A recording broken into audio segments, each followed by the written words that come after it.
Like और subscribe ज़रूर कीजिएगा।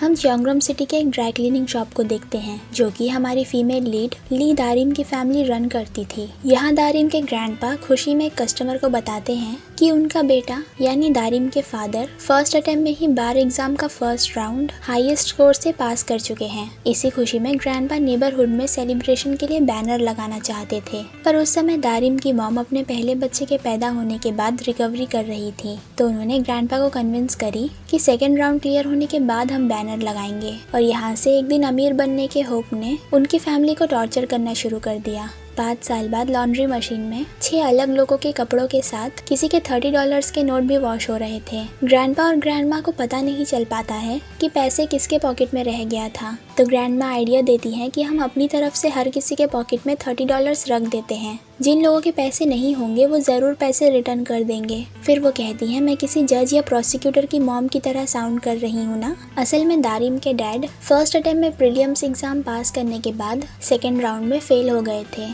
उसके बाद कई सालों तक ट्राई करने के बाद भी वो दोबारा कोई एग्जाम पास नहीं कर पाए, पर ग्रैंडपा और ग्रैंडमा उन्हें मन में जज या प्रोसिक्यूटर मानते थे। फिर टाइम स्किप करके हम ईयर 2000 में आते हैं। दारिम के 2 और भाई बहन होते हैं जो कि कम उम्र से ही फैमिली शॉप पे कपड़े प्रेस करने में हेल्प करते थे, और उनके डैड 10 साल से एग्जाम पास नहीं कर पाए थे। कपड़े प्रेस करने के बाद दारिम का बड़ा भाई मूरिम स्कूल चले जाता है और दूसरी बहन चारिम को कपड़े प्रेस करने के बाद उसकी मॉम बोंगी उसे स्कूल के इंडोर शूज़ लेके जल्दी स्कूल जाने कहती हैं, पर चारिम के शूज़ फट चुके थे जिन्हें गुस्से में वो फेंक के चली जाती है। दारिम की फैमिली दिन रात काम करके उनके डैड की पढ़ाई के लिए उन्हें सपोर्ट करती थी, जिसकी वजह से वो लोग गरीब थे। तो बोंगी खुद चारिम के शूज़ सिलने लगती है, पर डिप्रेस होकर वो शूज़ फेंक देती है और रोने लगती है। फिर टाइम स्किप करके हम मार्च 2002 में आते हैं। यहाँ हम फीमेल लीड दारिम को देखते हैं जो कपड़े प्रेस करने में इतनी माहिर थी कि आंखें बंद करके भी प्रेस कर लेती थी। उसकी मॉम बोंगी भी उसके ये स्किल से काफ़ी इम्प्रेस थी। फिर दारिम उनसे पूछती है कि ग्रैंडमा को 10 बार किडनी स्टोन क्यों हुआ, तो उसकी मॉम उसे बताती है कि हर बार उसके डैड के एग्ज़ाम में फेल होने से ग्रैंडमा को एक किडनी स्टोन हो जाता है। तभी ग्रैंडमा वहाँ आ जाती हैं, तो बोंगी दारिम को जल्दी से स्कूल भेज देती है। फिर ग्रैंडमा बोंगी से पूछती हैं कि तुम जियोंगजू को ब्लेम क्यों कर रही हो, तो बोंगी कहती है कि मैंने गलत क्या कही, जियोंगजू कभी अपने रूम से नहीं निकलते हैं। अगर मुझे पता होता कि वो ऐसा बिहेव करने वाले हैं तो मैं 3 बच्चे पैदा नहीं करती। सिर्फ दूसरों के कपड़े साफ करके मैं 3 बच्चों को कैसे बड़ा करूंगी। मुझे भी यहाँ के केमिकल्स और डस्ट की वजह से कई सारे किडनी स्टोन्स हो रहे होंगे। आजकल कम पैसे में ड्राई क्लीनिंग करने के काफ़ी सारे फ्रेंचाइजी खुल चुके हैं, जिसकी वजह से हमारे यहाँ कम कपड़े आने लगे हैं। हम 8 लोग कैसे सरवाइव कर पाएंगे।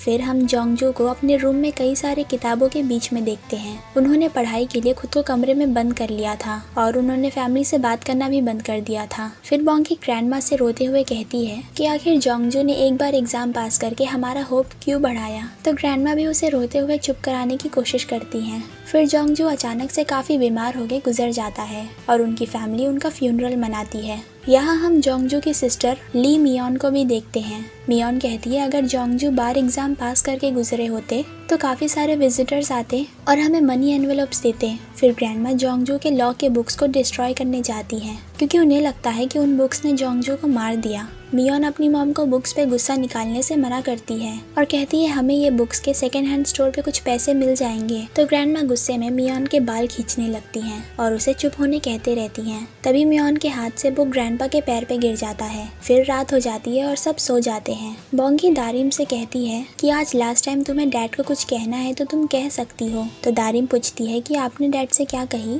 बोंगी जियोंगजू के फोटो की तरफ देखकर कहती है कि तुमने बहुत मेहनत किया। तो दारिम भी कहती है मैं भी डैड से यही कहूंगी। फिर बोंगी दारिम को पकड़ के रोने लगती है। फिर जियोंगजू के डैड भी अपने मन में उससे कहते हैं कि तुम्हारी 38 इयर्स की वाइफ जो कि कोरियन लिटरेचर में ग्रेजुएट है, उसे तुम ड्राई क्लीनिंग करने के लिए छोड़ के कैसे जा सकते हो। फिर उन्होंने जियोंगजू के डेथ की वजह से 5 दिन के लिए शॉप बंद करे थे, पर 3 दिन बाद ही वो लोग शॉप स्टार्ट कर देते हैं क्योंकि काम से छुट्टी लेना भी वो लोग अफोर्ड नहीं कर सकते थे। फिर तीनों बच्चे ठंडी में शॉप के बाहर बैठते हैं। मियोन उन्हें वहाँ देख के उन्हें अपना जैकेट ओढ़ने के लिए देती है। वो तीनों बच्चे सैड रहते हैं क्योंकि उनकी मॉम को अकेले स्ट्रगल करना पड़ेगा। ग्रैंडपा और ग्रैंडमा भी जोंगजो की फोटो देख के उसे मिस करते रहते हैं। फिर बोंगी भी गलती से जोंगजो के खाने के लिए टेबल पे स्पून रखती है, फिर सैड होके उसे हटा देती है। तभी बच्चे खाना खाने के लिए आ जाते हैं तो बोंगी खुद को रोने से रोक लेती है और बच्चों को खाना निकाल के देती है। तब से दारिम की फैमिली सीख जाती है कभी भी किसी चीज से होप नहीं रखना चाहिए। नेक्स्ट सीन में दारिम के स्कूल में आई चेकअप होता है। बोर्ड पे डॉक्टर दारिम को लेटर्स और नंबर रीड करने बोलती हैं। दारिम अपनी एक आंख बंद करके डॉक्टर से कहती है कि आपके दांत में एक सेसमी सीड अटका हुआ है। डॉक्टर मिरर में चेक करके उसे निकालती हैं और दारिम से कहती है तुमने इतने दूर से इतना छोटा बीच देख ली। दारिम हाँ कहती है तो डॉक्टर उसे बोर्ड पे सबसे छोटा नंबर रीड करने कहती हैं तो दारिम उसे भी रीड कर लेती है। डॉक्टर शॉक हो जाती हैं और कहती है तुम्हारी आई साइट तो कितनी अच्छी है, तुम्हें एक हॉस्पिटल में डॉक्टर को अपनी आंख दिखाने जाना चाहिए, तुम्हारी आई साइट 2.0 से भी ज़्यादा अच्छी है। दारिम सोचती है कि मेरे डैड के डेथ के बाद मुझे हॉस्पिटल जाना बिल्कुल पसंद नहीं था। फिर हम प्रेजेंट 2024 में आते हैं। दारिम को हॉस्पिटल में डॉक्टर बताती हैं कि तुम्हारी आई साइट 0.02 है अभी। दारिम सोचती है कि मेरी आई साइट 2.0 हुआ करती थी तो ये 0.02 कैसे हो गई। फिर डॉक्टर कहती हैं कि तुम्हारी विजन और कम हो चुकी है, पर गुड न्यूज़ ये है कि तुम्हारा रेटिना अभी भी जुड़ा हुआ है। फिर दारिम डॉक्टर को अपना हेयर कर्लर सही से लगाने में हेल्प करने कहती है। असल में दारिम को टनल विजन सिंड्रोम हुआ था जिसकी वजह से उसके विजन के आसपास एक डार्क बॉर्डर बना रहता था और जल्द ही वो पूरी तरह से ब्लाइंड होने वाली थी। डॉक्टर उससे कहती है कि नेक्स्ट टाइम तुम अपनी मॉम को अपने साथ लेकर आना। दारिम डॉक्टर से कहती है कि मेरे डैड ने 10 बार का एग्जाम दिया था पर उन्होंने कभी भी गिव अप नहीं किया, पर मैं गिव अप कर रही हूँ तो प्लीज़ मेरी मॉम को मत बताना। फिर हम 3 हफ्ते पहले के अपॉइंटमेंट का सीन देखते हैं। डॉक्टर दारिम से कहती हैं तुमने आई मिरेकल शॉट के बारे में पूछी थी ना, वो हर बार काम नहीं करता है पर शायद तुम्हें थोड़ा बेनिफिट हो सकता है उससे क्योंकि तुम्हारा रेटिना अभी भी थोड़ा जुड़ा हुआ है। ये सुन के दारिम थोड़ा खुश हो जाती है। फिर डॉक्टर कहती है तुम यंग भी हो तो तुम पे शायद काम कर सकता है। अभी तक 7 लोगों को ये शॉट मिला है जिसमें से सभी का ओरिजिनल आई साइट वापस आ गया, तो तुम इस बारे में डिस्कस करने के लिए अपनी मॉम को लेकर आना नेक्स्ट टाइम। फिर दारिम शॉट का कॉस्ट पूछती है। डॉक्टर कहती हैं टोटल 800 मिलियन वॉन लगेगा। इतने पैसे सुन के दारिम की सारी खुशी खत्म हो जाती है। फिर डॉक्टर कहती हैं कि तुम्हारे पास सर्जरी के लिए ज़्यादा समय नहीं बचा है, एक बार रेटिना खत्म हो गया तो शॉट काम नहीं करेगा। फिर प्रेजेंट में अपॉइंटमेंट खत्म हो जाता है और दारिम एक स्टिक लेके हॉस्पिटल से बाहर जाती है।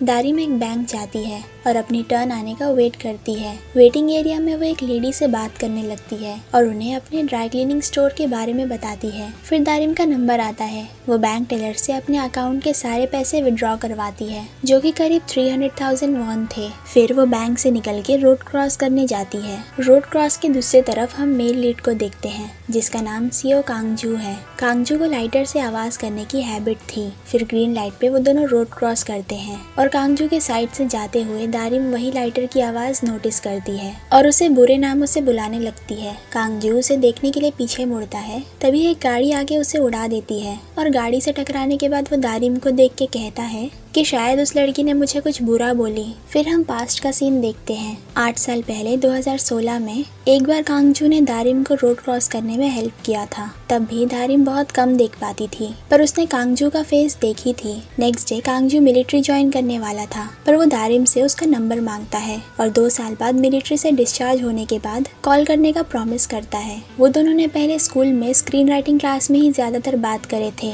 पर दारिम उसे अपना नंबर नहीं देना चाहती थी क्योंकि उसे होप के साथ जीना पसंद नहीं था। पर कांगजू उसकी बात नहीं मानता है और दारिम के फोन से खुद को कॉल करके नंबर एक्सचेंज कर लेता है। फिर वो दारिम के फोन में क्रॉसवॉक के नाम से अपना नंबर सेव करता है और दारिम से कहता है कि अगर तुम किसी और को डेट करने लगी तो मेरा नंबर डिलीट कर देना। दारिम उसे वार्न करती है कि मुझे फॉल्स होप से नफरत है, पर उस दिन के बाद से कांगजू ने दारिम को कभी कॉल नहीं किया था। फिर हम प्रेजेंट में आते हैं जहाँ कांगजू रोड पर ही बेहोश हो गया था और दारिम उसे बिना देखे वहाँ से चली जाती है। नेक्स्ट सीन में बोंगी ग्रैंडपा और ग्रैंडमा को कैंसर हॉस्पिटल लाती हैं। ग्रैंडपा बोंगी से दारिम की आई अपॉइंटमेंट के बारे में पूछते हैं तो बोंगी उन्हें कहती हैं कि मुझे आप दोनों को यहाँ अपॉइंटमेंट के लिए लाना था तो मैंने दारिम को अकेले ही आई डॉक्टर के पास भेज दी और अभी शॉप को तेवुंग संभाल रहा है। फिर वो लोग लंग कैंसर डिपार्टमेंट में जाते हैं। जहाँ ऑलरेडी काफी भीड़ थी। बोंगी ग्रैंडपा और ग्रैंडमा को वहीं वेट करने कहती है और खुद चेकिंग करने चले जाती हैं। फिर ग्रैंडपा ग्रैंडमा को हाथ पकड़ने कहते हैं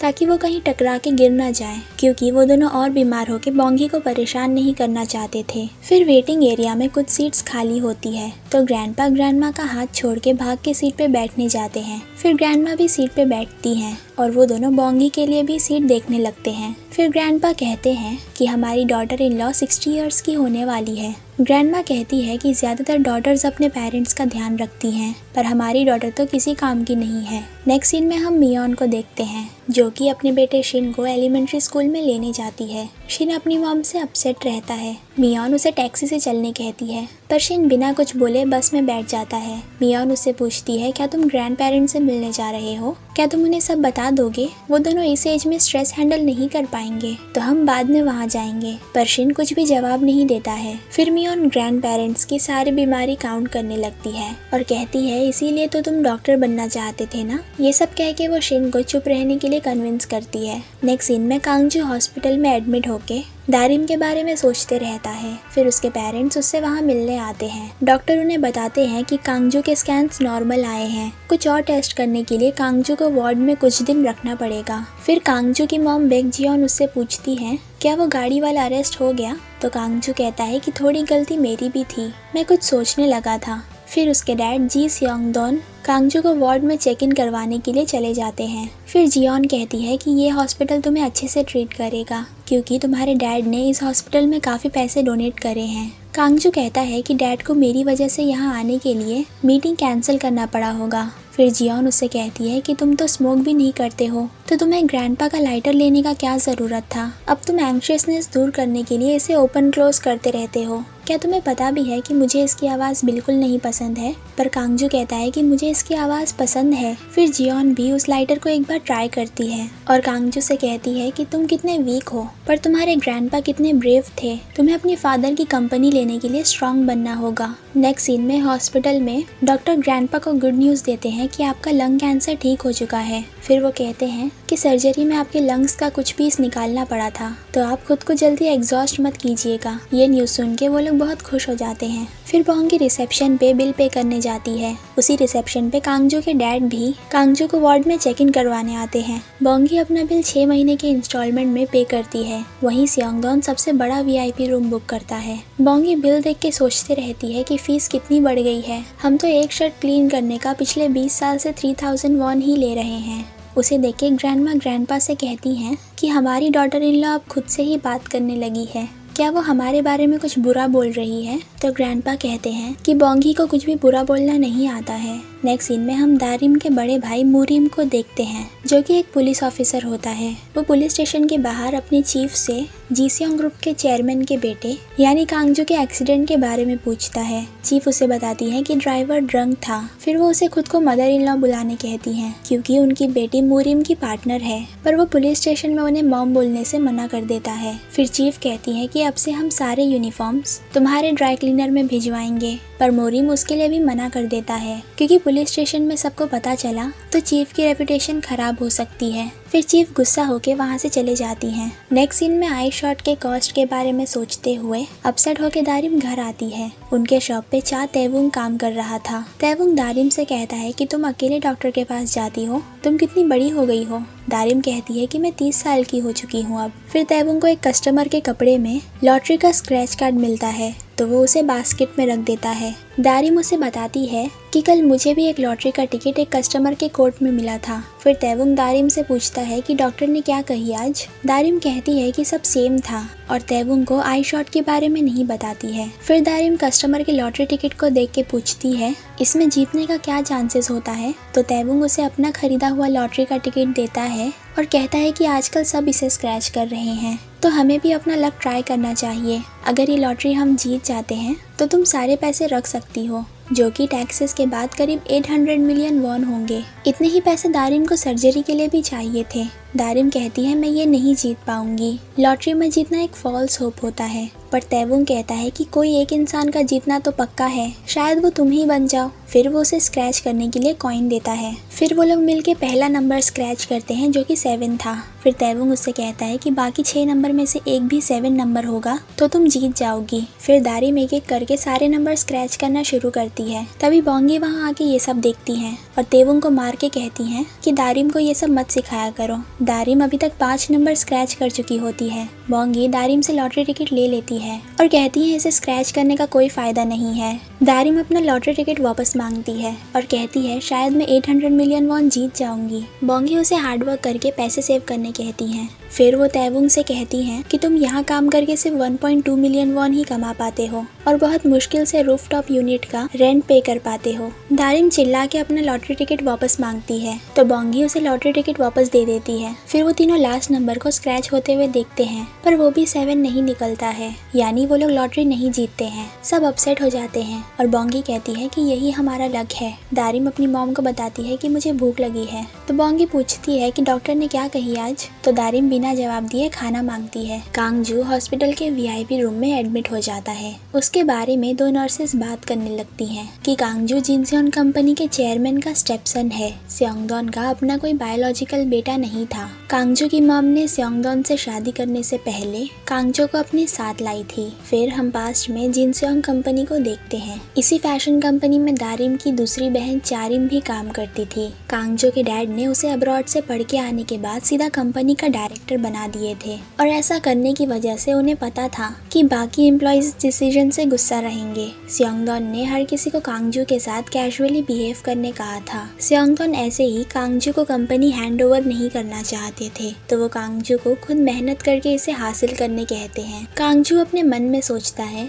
कि मेरी मॉम ने सेयोंगडॉन से शादी करके मेरे लिए एक अच्छा काम करी, मैं भी बिल्कुल इन्हीं की तरह बनना चाहता हूँ। फिर एक दिन कांगजू ऑफिस आता है और वो भागते हुए अपने टीम मेंबर्स को लिफ्ट रोकने के लिए कहता है पर चारिम डोर क्लोज करने का बटन प्रेस करने लगती है तो कांगजू के पहुंचने से पहले लिफ्ट का डोर बंद हो जाता है। कांगजू लिफ्ट का डोर ओपन करने के लिए बाहर से बटन क्लिक करते रहता है पर चारिम डोर क्लोज करने का बटन प्रेस करे रहती है और बाकी टीम मेंबर्स भी उसे डोर क्लोज करते रहने के लिए कहते हैं। फाइनली लिफ्ट स्टार्ट हो जाता है और सब खुश हो जाते हैं। कांगजू भी समझ जाता है कि उसके टीम मेंबर्स ने उसे लिफ्ट में चढ़ने नहीं दिए। फिर वो भागते हुए स्टेयर्स से जाता है। रास्ते में वो डिज़ाइन डायरेक्टर किम और टीम लीडर यो को कॉल करता है पर वो दोनों उसका कॉल इग्नोर करते हैं। फिर वो चारिम को कॉल करता है तो चारिम कॉल पिक करके स्पीकर पे रखती है और कहती है कि मैंने लिफ्ट इसीलिए बंद करी क्योंकि तुम 5 से 10 मिनट पहले काम पे जल्दी आ जाते हो। कांगजू कहता है कि मैं कभी भी अपने सुपीरियर से लेट काम पे नहीं आता हूँ। चारिम कहती है तुम हर दिन पिछले वाले दिन से 5 से 10 मिनट पहले आते हो, आज अभी तक 7 भी नहीं बजे हैं। कल मैं रात में 2 बजे घर गई क्योंकि हमें तुम्हारे घर जाने के कम से कम 5 मिनट बाद घर जाना होता है। फिर डिजाइन डायरेक्टर किम भी कहती है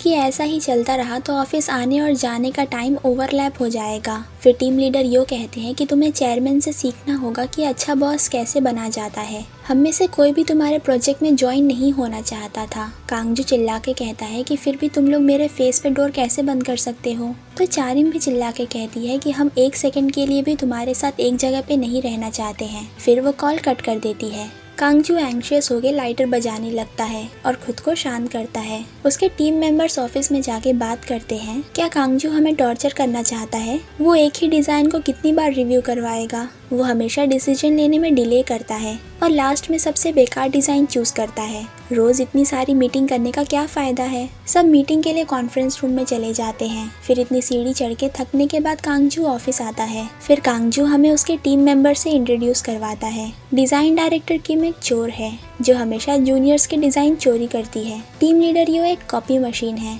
जो फ्लॉप मूवीज के कपड़ों का डिज़ाइन कॉपी करता है, ये सोच के कि लोगों ने ये मूवीज नहीं देखे होंगे, पर कांगजू ने सभी मूवीज देखा था। चीफ ली चारिम एक प्रो कंप्लेनर है जो हर चीज़ को हेट करती है। मैं बहुत ओवर थिंकिंग करता हूँ, मुझे जल्दी गुस्सा आ जाता है और बिना किसी रीजन के डरा हुआ रहता हूँ। मैं सबसे यंग हूँ, फिर भी इनका बॉस बन गया हूँ। फिर हम प्रेजेंट में आते हैं। कांगजू से उसकी मॉम मिलने आती है। कांगजू उन्हें साथ में खाना खाने कहता है। जियोन को गार्डियन का खाना पसंद नहीं आता है तो कांगजू उन्हें अपना खाना खाने के लिए देता है। फिर जियोन पूछती है, क्या तुम रोड पे एक्सीडेंट से पहले किसी लड़की की वजह से डिस्ट्रैक्ट हो गए थे? पर कांगजू कुछ जवाब नहीं देता है। नेक्स्ट सीन में बोंगी दारिम से पूछती है कि तुम्हें क्या चाहिए, पर दारिम कुछ जवाब नहीं देती है। तो बोंगी समझ जाती है कि दारिम कुछ ऐसा मांगना चाहती है जो मैं नहीं दे पाऊंगी। दारिम डॉक्टर की बात याद करके 800 मिलियन वॉन मांगने ही वाली होती है। उससे पहले बोंगी तेवुंग से कहती है कि सिर्फ दारिम मेरी केयर करती है। मोरिम और चारिम को लगता है कि वो खुद से बड़े हो गए हैं तो दारिम कुछ नहीं बोलती है। फिर बोंगी और तेवुंग डिलीवरी के लिए चले जाते हैं। नेक्स्ट सीन में ग्रैंडपा और ग्रैंडमा घर आते हैं। ग्रैंडपा मेल बॉक्स से अपने लिए आया हुआ लेटर्स लेते हैं। फिर वो दोनों अपने घर के किचन में जाके बैठते हैं।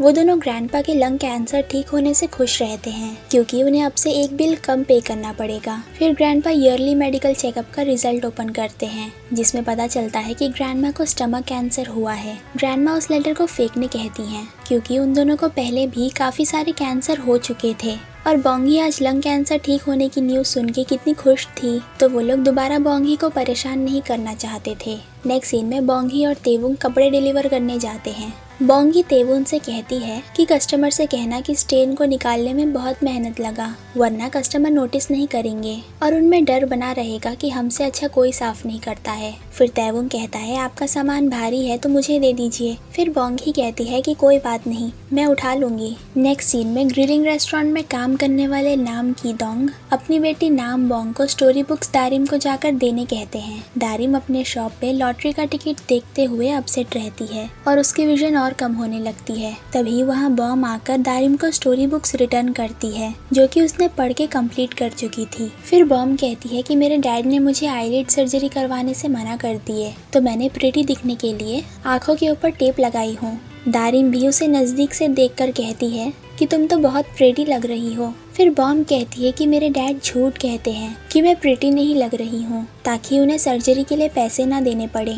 दारिम कहती है कि तुम्हारे डैड झूठ बोलने वालों में से नहीं है। बॉम गुस्सा हो जाती है और कहती है आप मेरी साइड नहीं लेती हो। फिर वो गुस्से में वहाँ से चले जाती है। वहीं शॉप के बाहर मियोन शिन के साथ आ रही थी। मियोन शॉप में जाके दारिम से मिलती है और शिन का बैग देखकर बॉम उसे रोककर पूछती है क्या तुम अब से यहाँ रहने वाले हो? पर शिन जवाब नहीं देता है और मियोन के साथ ऊपर घर में चला जाता है। फिर रात हो जाती है और सब डिनर करने बैठते हैं। मोरिम 3 दिन बाद घर आया था। मियोन बोंगी से कहती है कि मुझे स्पाइसी खाना नहीं पसंद है तो ग्रैंडमा उससे कहती है कि तुम्हें अपनी सिस्टर इन लॉ की हेल्प करनी चाहिए, यहाँ बैठ के कंप्लेन नहीं करना चाहिए। फिर बोंगी मियोन को डिनर देती है जो कि पहले से ही कम स्पाइसी था। फिर ग्रैंडपा मियोन से यहाँ आने का रीज़न पूछते हैं तो ग्रैंडमा भी कहती है क्या तुमने कोई दोबारा मिस्टेक कर दी? मियोन कहती है ऐसा कुछ नहीं है। फिर ग्रैंडपा मियोन को तेवुंग के लिए खाना ले जाने कहते हैं क्योंकि वो शॉप ओपन रखने की वजह से उन्हें ज्वाइन नहीं कर पाया। पर मियोन खाना खाते रहती है तो मोरिम कहता है कि मैं जाकर दे देता हूँ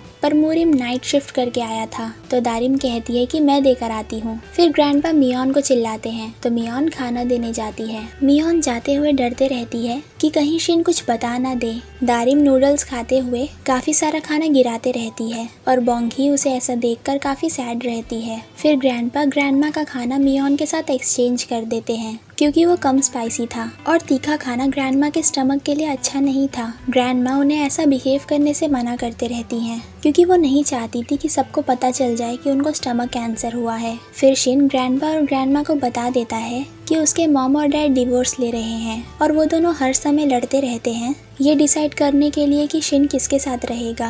ग्रैंडमा कहती हैं वो दोनों वरिड हैं क्योंकि वो दोनों तुम्हारे साथ रहना चाहते हैं। शिन कहता है नहीं, वो दोनों इसीलिए लड़ रहे हैं क्योंकि उन दोनों में से कोई भी मुझे नहीं रखना चाहता है। ये सुन के सब शॉक हो जाते हैं। फिर शिन बोंगी को खाने के लिए थैंक्स बोलकर अपने घर जाने के लिए वहाँ से चला जाता है। नीचे मियोन उसे जाते हुए रोक कर पूछती है क्या तुमने ग्रैंड पेरेंट्स को सब बता दिया? पर शिन बिना जवाब दिए वहाँ से चला जाता है और पूरी फैमिली खिड़की से उन्हें देखते रहती है। वो लोग होप करते रहते हैं कि डिवोर्स ना हो और सब ठीक हो जाए। फिर डिनर के बाद मुरिम टेबल साफ करता है। दारिम भी टेबल साफ करना स्टार्ट करती है तो मुरिम कहता है कि मैं ये सब कर लूंगा। दारिम को पता नहीं होता है कि मुरिम ऑलरेडी टेबल साफ कर रहा था क्योंकि वो बहुत कम बात करने लगा है। मुरिम कुछ दिनों में ये घर छोड़ के कहीं और शिफ्ट होने वाला था। दारिम उसे शिफ्ट होने तक मॉम के साथ अच्छा बिहेव करने कहती है। फिर मुरिम दारिम का प्लेट देखकर पूछता है तुमने इतना सारा खाना क्यों गिरा दी। दारिम सैड हो जाती है क्योंकि उसे नहीं पता था कि उसने खाना गिराई है। नेक्स्ट सीन में सेयोंगडॉन कांगजू से मिलने जा रहे थे पर जियोन उन्हें बताती है कि कांगजू सो चुका है तो सेयोंगडॉन अपने घर चले जाते हैं पर सेयोंगडॉन पर कोई नजर रख रहा था। फिर सेयोंगडॉन का ड्राइवर गाड़ी गैराज में रख के निकलता है पर तभी वहाँ पुलिस की गाड़ी गुजरती है जिसमें मुरिम की पार्टनर सोंग सूजी पेट्रोलिंग कर रही थी। उन्हें देख के वापस गैराज में छुप जाता है। फिर पुलिस की गाड़ी जाने के बाद गैराज से निकलता है और बाहर एक दूसरी गाड़ी में जाकर बैठ जाता है। वहाँ से जाते हुए वो किसी को बताता है कि यहाँ की कुक के पास सिक्योरिटी कार्ड है जिसे हमें सिर्फ कॉपी करना है। सुबह हॉस्पिटल में कांगजू सो के उठता है। रात भर उसकी मॉम भी उसके साथ रुकी थी। सोते हुए जियोन के फेस पे धूप आ रहा था तो कांगजू कर्टन्स लगा देता है। फिर कांगजू अपने फोन में क्रॉसवॉक के नाम से दारिम का नंबर देखने लगता है। नेक्स्ट सीन में दारिम अपने घर में बॉम्ब के रिटर्न किए हुए बुक्स के साथ सो रही थी। फिर वो एक सपना देखती है जिसमें वो नदी के बीच में एक पतली ब्रिज पे डरते हुए चल रही थी। फिर वो नदी में गिर के डूबने लगती है। उसकी मॉम उसे मॉन्क बनकर बचाती हैं। फिर दारिम नदी के किनारे अपनी मॉम से कहती है कि मैंने सर्जरी के लिए 800 मिलियन वॉन के बारे में नहीं बताई क्योंकि मुझे पता है कि हमारे पास इतने पैसे नहीं हैं। मैं आपको और अपसेट नहीं करना चाहती थी। फिर वो अपनी मॉम को पकड़ के रोने लगती है और कहते रहती है कि मुझे डर लग रहा है। नींद में भी वो ऐसे ही बोलते रहती है जिसे सुन के बोंगी उसे नींद से उठाती हैं और उससे पूछती हैं क्या तुमने कोई बुरा सपना देखी। दारिम कहती है कि मुझे डर लग रहा है क्योंकि मैं आपको दोबारा देख नहीं पाऊंगी। बोंगी उसे समझाती है कि मैं हमेशा तुम्हारे साथ रहूंगी तो तुम्हें डरने की ज़रूरत नहीं है। फिर दारिम वॉशरूम चले जाती है और बोंगी भी घर में वैक्यूम क्लीनिंग करने लगती है। फिर बोंगी दारिम के रूम की भी सफाई करने आती है। तभी वो देखती हैं कि दारिम के फ़ोन में कॉल आ रहा है और फ़ोन का स्पीकर एक्टिविटी असिस्टेंट नाम अनाउंस कर रहा है। तो वो दारिम को बुलाती हैं पर दारिम को सुनाई नहीं देता है। तो बोंगी कॉल पिक करती है और एक्टिविटी असिस्टेंट से कहती है कि दारिम बस आ ही रही है। एक्टिविटी असिस्टेंट कहती हैं कि दारिम ने जो डिसेबल लोन के बारे में पूछी थी उसमें 800 मिलियन वॉन मिलना पॉसिबल नहीं है। ये सब सुन के बोंगी शॉक हो जाती है। फिर दारिम वॉशरूम से निकल के अपने रूम की तरफ जाती है और दरवाजे से टकरा जाती है क्योंकि उसने दरवाजा ओपन रख के गई थी। बोंगी लिविंग रूम में उसे टकराते हुए देख के सैड हो जाती है। वो समझ जाती है कि अब दारिम एक दरवाजा भी नहीं देख पा रही है। फिर बोंगी दारिम की आई डॉक्टर को कॉल करती है पर डॉक्टर अपॉइंटमेंट में रहने की वजह से कॉल पिक नहीं कर पाती हैं। फिर बोंगी शॉप के टेबल पे दारिम का स्क्रैच किया हुआ लॉटरी का टिकट देखती हैं। वो समझ जाती हैं कि कल 800 मिलियन वॉन जीतने के लिए दारिम इतना चिल्ला क्यों रही थी पर उन्हें अभी भी पता नहीं चलता है कि 800 मिलियन वॉन की क्या जरूरत है। नेक्स्ट सीन में हॉस्पिटल में कांगजू का स्कैन होता है। बाहर जियोन उसका वेट कर रही थी। तभी जियोन को कॉल करके एक आदमी बताता है कि आप जो बिल्डिंग नेक्स्ट ईयर खरीदना चाहती थी उसे आज ही कोई खरीदना चाहता है और वो लोग अभी के अभी 20% डाउन पेमेंट करने के लिए भी तैयार हैं। जियोन कहती है कि मेरे पास पैसे हैं पर मैं नेक्स्ट ईयर ही खरीद सकती हूँ। एजेंट कहता है कि शायद ओनर को पैसे अर्जेंटली चाहिए। अगर आपने 2 बिलियन वॉन आज नहीं दी तो ये बिल्डिंग आपके हाथ से चला जाएगा। जियोन कांगजू से कहती है कि मैं घर जाके वापस आती हूँ। फिर वो वहाँ से भागते हुए घर जाती है। कांगजू उन्हें हील में भागने से मना करते रहता है। फिर जियोन अपने घर के क्लोजेट में जाती है और कपड़ों के पीछे का सीक्रेट डोर ओपन करती है जिसके पीछे एक लॉकर था। जियोन उस लॉकर को ओपन करती है तो उसमें काफ़ी सारा कैश रखा होता है। जियोन उन कैश के ऊपर रखा हुआ उसके फादर का लेटर पढ़ती है। ये 10 बिलियन वॉन कैश उसके फादर ने जियोन के लिए रख के गए थे जो कि उन्होंने प्राइवेट लोन बिजनेस चला के कमाए थे। इन पैसों को कमाने के लिए उन्हें पावरफुल लोगों के सामने झुकना पड़ा था और जो लोग उनके पैसे लेके भाग जाते थे उन्हें वो कैसे भी पकड़ के अपने पैसे वापस लेते थे। अगर जियोन अपने फादर के गुजरने के बाद इन पैसों के बारे में किसी को नहीं बताएगी और एक भी पेनी स्पेंड नहीं करेगी तो 15 ईयर्स के बाद लॉ के हिसाब से से बिना टैक्स भरे वो पूरे 10 बिलियन वॉन रख सकती है। नेक्स्ट ईयर 15 इयर्स कंप्लीट हो जाएगा, पर जियोन अभी ही बिल्डिंग खरीदने के लिए 2 बिलियन वॉन ले लेती है, क्योंकि उसे भरोसा था कि कुछ सालों में उस बिल्डिंग की रेट बढ़ जाएगी। जियोन को लगता है कि वो सिर्फ कुछ पैसे ही स्पेंड कर रही है, तो कोई प्रॉब्लम नहीं होना चाहिए। फिर जियोन 1-1 बिलियन वॉन से भरा हुआ सूटकेस लेके घर से निकलती है। रास्ते में उसके सूटकेस का व्हील टूट जाता है।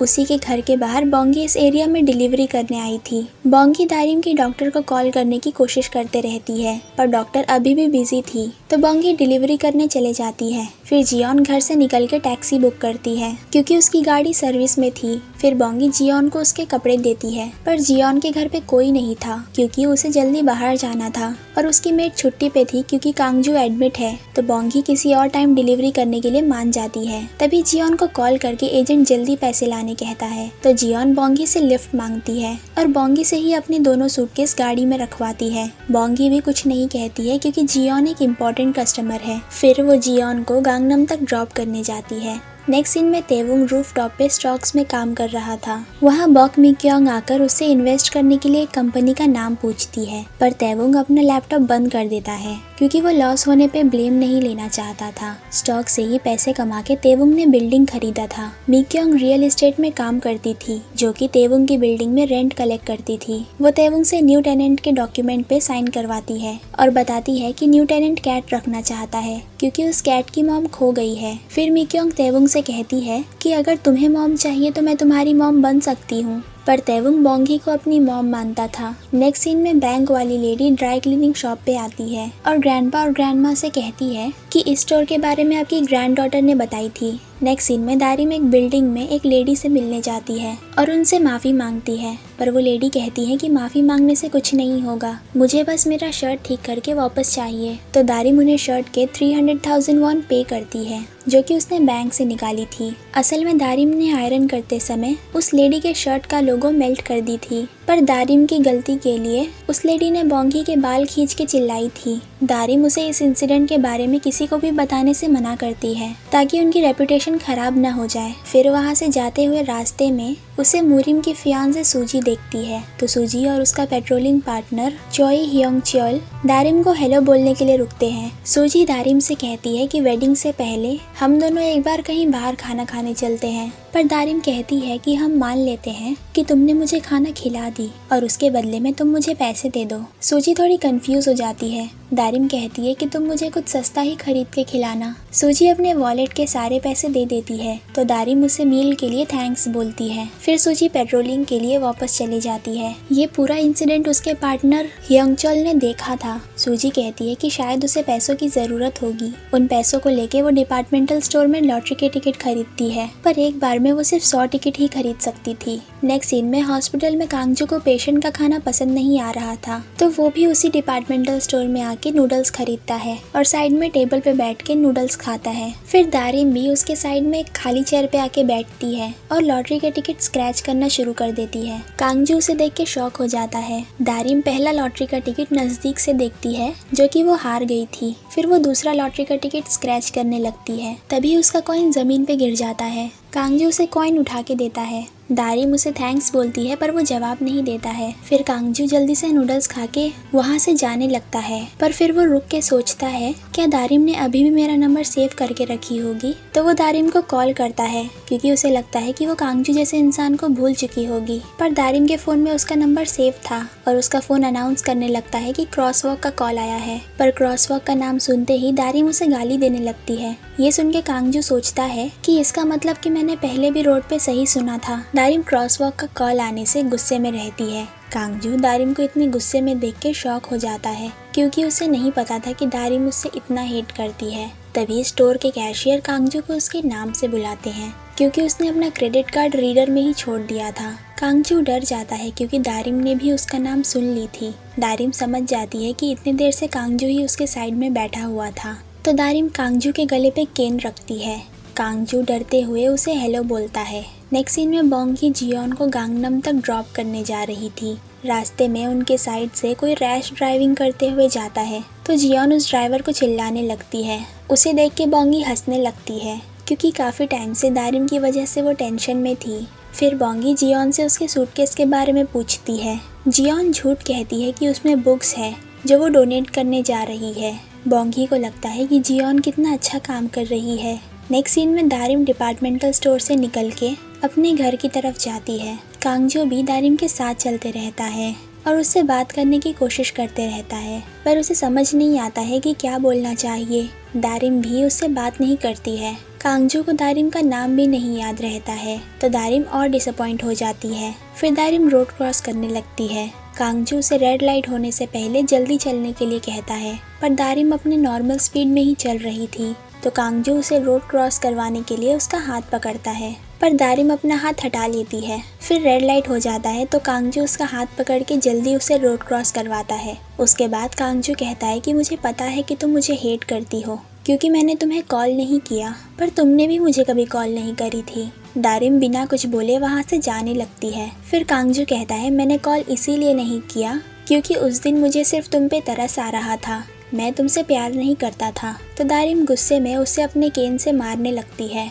और उसे जाने के लिए कहते रहती है। कांगजो भी चुपचाप मार खा लेता है क्योंकि उसे लगता है कि वो ये डिजर्व करता है। तभी दारिम का केन गिर के टूट जाता है और दारिम अपसेट हो जाती है। कांगजो को पता था कि दारिम उसका हाथ पकड़ के नहीं चलेगी, तो वो उसे हेल्प करने के लिए उसके आईवी स्टैंड को पकड़ के चलने के लिए कहता है, पर दारिम उसका हेल्प नहीं लेना चाहती थी, तो वो तेवुंग को कॉल करती है। पर तेवुंग को काम में बिजी होने की वजह से दारिम के कॉल का रिंग सुनाई नहीं देता है, तो वो कॉल पिक नहीं कर पाता है। फिर कांगजो दारिम को अपना आईवी स्टैंड पकड़वा के उसे घर तक छोड़ने जाता है। नेक्स्ट सीन में बोंगी को आई डॉक्टर का कॉल आता है, तो वो कॉल पिक करने के लिए गाड़ी को साइड में रोकती है और डॉक्टर से बात करने लगती है। जियोन भी गाड़ी से उतर के अपने सूटकेस को देखती है। फिर वो अपने लॉयर को कॉल करती है और बताती है कि जो मैं बिल्डिंग खरीदना चाहती थी, आज मैं उसकी डाउन पेमेंट करने जा रही हूँ। जियोन के लॉयर को उसके फादर के छोड़े हुए पैसों के बारे में पता था। लॉयर कहते हैं, तुम सब खराब क्यों करना चाहती हो?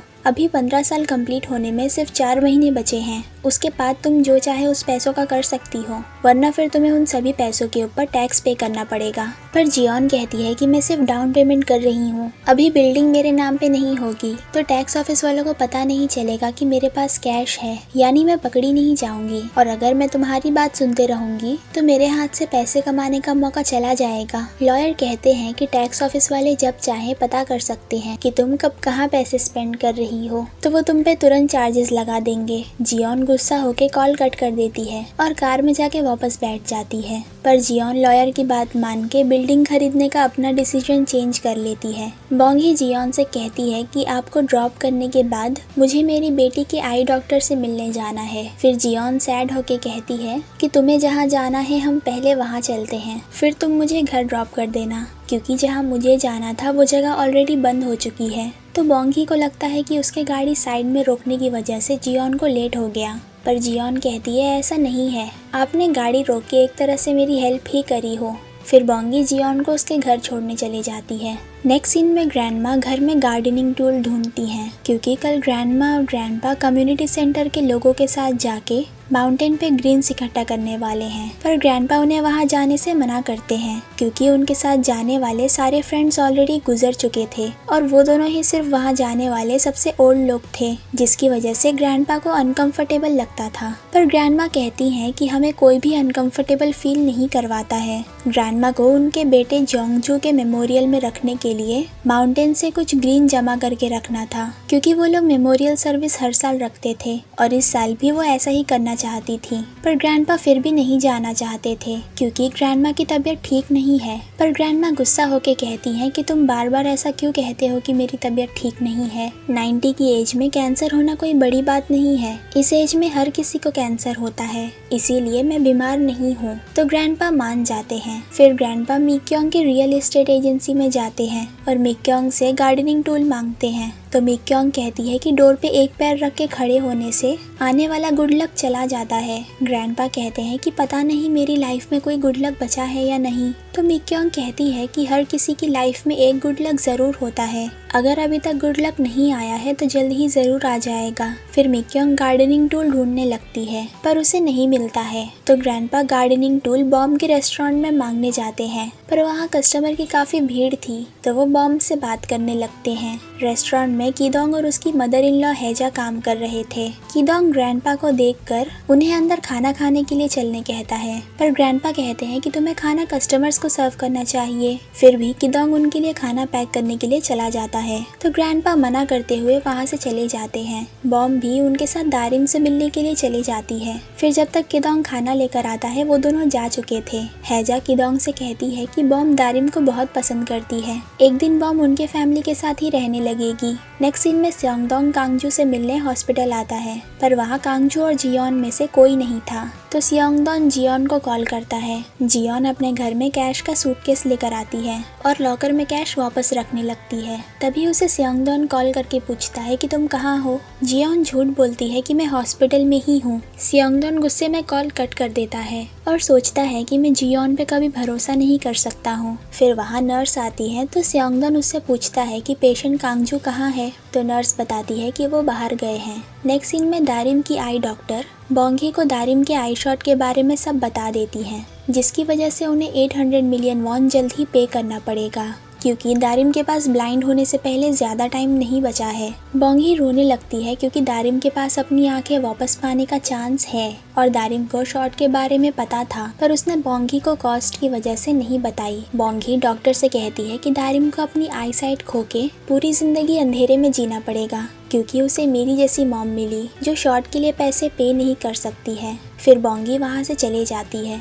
और लिफ्ट में भी जाके बहुत रोने लगती है। नेक्स्ट सीन में कांगजू दारिम को उसके घर तक छोड़ने आता है। उन दोनों को तेवुंग आते हुए देखता है, तो तेवुंग दारिम के पास जाता है और उसे उसके नाम से बुलाता है, तो कांगजू को याद आ जाता है कि क्रॉसवॉक वाली लड़की का नाम ली दारिम था। तेवुंग दारिम से पूछता है कि क्या तुम ठीक हो, तो कांगजू सोचने लगता है कि ये लड़का दारिम का भाई है या बॉयफ्रेंड। फिर तेवुंग दारिम से पूछता है कि तुम्हारी केन कैसे टूट गई, तो दारिम कांगजू की तरफ देखने लगती है। तेवुंग कांगजू से पूछता है कि क्या तुमने इसकी केन तोड़ा, तो कांगजू हिचकिचाते हुए हाँ कहता है, क्योंकि टेक्निकली केन उसकी वजह से ही टूटा था। फिर तेवुंग दारिम से पूछता है कि क्या तुम इस लड़के को जानती हो, तो दारिम नहीं कहती है। फिर तेवुंग कांगजू को हॉस्पिटल के कपड़ों में देख के दारिम से पूछता है, क्या इस लड़के ने जानबूझ के तुम्हारा केन तोड़ा ताकि वो तुम्हें घर तक छोड़ने आ सके, तो दारिम हाँ कहती है।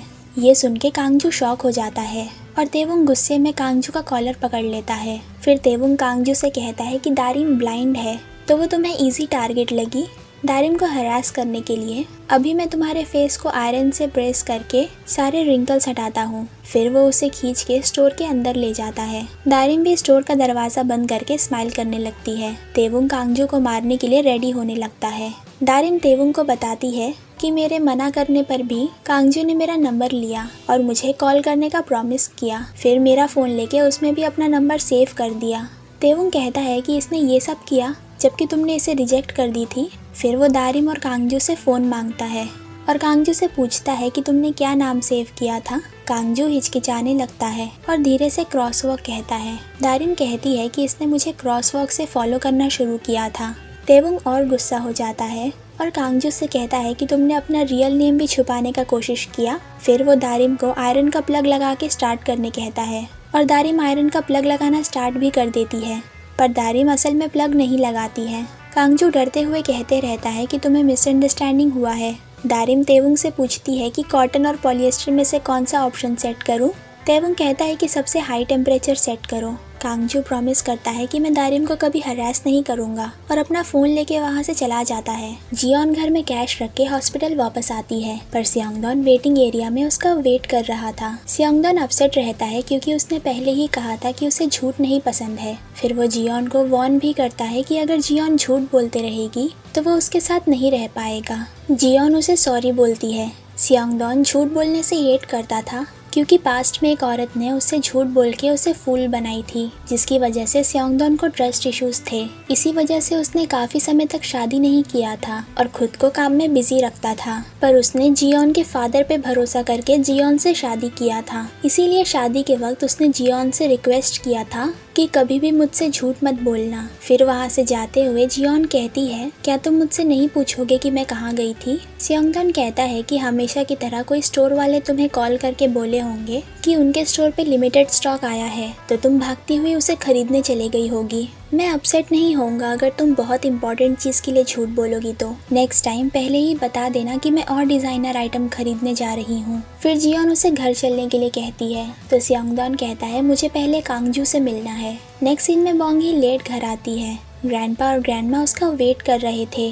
बोंगी कहती है, मुझे डिलीवरी करने में लेट हो गया। फिर ग्रैंडपा उसे बताते हैं कि हम कल हाइकिंग करने जा रहे हैं, तो बोंगी उन्हें गार्डनिंग टूल लाकर देती है। फिर बोंगी उनके सोने के लिए बिस्तर लगाने लगती है और पूछती है कि आप दोनों ने मेडिसिन ले लिया, पर उन दोनों को याद नहीं था। तो बोंगी खुद मेडिसिन लेने चले जाती है। फिर ग्रैंडमा ग्रैंडपा से कहती हैं कि हमने मेडिसिन खाया है या नहीं ये भी याद नहीं रहता है, हम बोंगी के बिना कैसे सरवाइव कर पाएंगे। फिर बोंगी उन्हें मेडिसिन लाकर देती है। मेडिसिन खाने के बाद ग्रैंडमा बोंगी से पूछती हैं कि कल हाइक पे जाने के लिए मुझे क्या पहनना चाहिए। तो बोंगी ग्रैंडमा के क्लोजेट में कुछ अच्छा पहनने के लिए ढूंढने लगती है, पर ग्रैंडमा कहती हैं कि मेरे पास कुछ भी अच्छा पहनने के लिए नहीं है। तो बोंगी अपने रूम से एक अच्छा कार्डिगन लाकर ग्रैंडमा को देती है। फिर बोंगी ग्रैंडपा से कहती है कि आप लोग ज़्यादा ग्रीन इकट्ठा करके मत लाइएगा, वरना आप लोग थक जाओगे। ग्रैंडपा कहते हैं कि हमें जोंगजू के मेमोरियल में एक प्लेट भर के ड्राइड ग्रीन्स रखना है। अगर हम ज़्यादा ग्रीन्स भी लेकर आ जाएंगे तो उन्हें ड्राई करने के बाद थोड़ा सा रह जाएगा। फिर ग्रैंडमा कार्डिगन पहन के ट्राई करती हैं और बोंगी उनसे कहती है कि आप इसमें बहुत अच्छी लग रही हैं। नेक्स्ट सीन में चारिम रात में अपनी कंपनी में काम कर रही थी, पर गलती से उसके प्रोजेक्ट वाले जैकेट पे ऑयल का स्टेन लग जाता है। तो वो हेल्प करने के लिए तेवुंग को कॉल करके बुलाती है, क्योंकि कल उसे ये सैंपल कंपनी में दिखाना था। तो तेवुंग ऑयल स्टेन हटाने का सामान लेके जीसियोंग कंपनी जाता है। चारिम इस आउटफिट पे लेट नाइट सीक्रेटली काम कर रही थी, क्योंकि उसकी सीनियर उसका डिजाइन चोरी करते रहती है। चारिम कहती है, अगर मेरी सीनियर ने ये डिजाइन भी चोरी करी तो मैं क्विट कर दूंगी। तेवुंग कहता है, मैंने ये पहले भी बहुत सुन चुका हूँ। फिर जैकेट में से ऑयल का स्टेन चला जाता है तो चारिम खुश हो जाती है। फिर वो जैकेट को पहन के ट्राई करती है और तेवुंग से पूछती है कि मैं मॉडल जैसी लग रही हूँ ना? इस जैकेट के डिजाइन पे मेरा लाइफ डिपेंड करता है। अगर मेरी कंपनी इस डिजाइन को कॉपी भी कर लेती है तो कम से कम उन्हें अच्छे से कॉपी करना चाहिए। फिर वो तेवुंग को ब्रेकफास्ट करने के लिए रुकने कहती है, तो तेवुंग मना कर देता है और कहता है कि मुझे पता है कि तुम अलग घर में रहने लगी हो, पर कभी कभार अपने घर वापस आकर कपड़े फिक्स कर दिया करो। तुम्हारी मॉम को कम दिखने लगा है और उन्हें डिलीवरीज भी करनी होती हैं, तो वो लेट नाइट जाके कपड़े फिक्स नहीं कर सकती हैं। चारिम कहती है कि मैं जीसियोंग कंपनी की डिजाइनर हूँ, कुछ पैसों के लिए आम लोग के कपड़े ठीक करना मुझे सूट नहीं करता है। तेवुंग कहता है, ये तुम्हारी मॉम का बिजनेस है। पर चारिम कहती है, मैंने इतनी मेहनत करके खुद को उस जगह से बचा के निकाली हूँ, मैं क्रेजी नहीं हूँ कि मैं दोबारा वहाँ जाऊँ। फिर वो तेवुंग को इतनी लेट नाइट आकर हेल्प करने के लिए थैंक्स बोलती है। असल में चारिम तेवुंग को पसंद करती है, जो कि एक ऑर्फन है, पर चारिम को तेवुंग के गरीब होने से प्रॉब्लम था। तेवुंग चारिम को पसंद नहीं करता था और चारिम को तेवुंग के अमीर होने के बारे में भी नहीं पता था। फिर तेवुंग उसे घर छोड़ने के लिए चला जाता है। नेक्स्ट सीन में दारिम नींद से उठती है। बोंगी भी उसके साइड में बैठे हुए सो गई थी, तो दारिम उसे ब्लैंकेट से कवर करती है। फिर दारिम ड्राई क्लीनिंग स्टोर में जाके कुछ कपड़े धोने लगती है। तभी वहाँ कांगजू आता है और उसे हॉस्पिटल से खरीद के 10 न्यू केन्स देता है। तो दारिम उससे पूछती है, क्या तुम्हें मुझ पे तरस आया इसीलिए तुम मुझे ये दे रहे हो? तो कांगजू कहता है, नहीं, मैंने ये इसीलिए लाया क्योंकि केन मेरी वजह से टूटा था, और मैंने 10 केन लाया हूँ क्योंकि मुझे नहीं पता था कि तुम्हें कौन सा सूट करेगा। दारिम कहती है, ये केन ही मेरी आंखें हैं जिनके सहारे मुझे हमेशा जीना है। पक्का मेरी केन टूटने पे तुम्हें इस बार भी मुझ पे तरस आया होगा।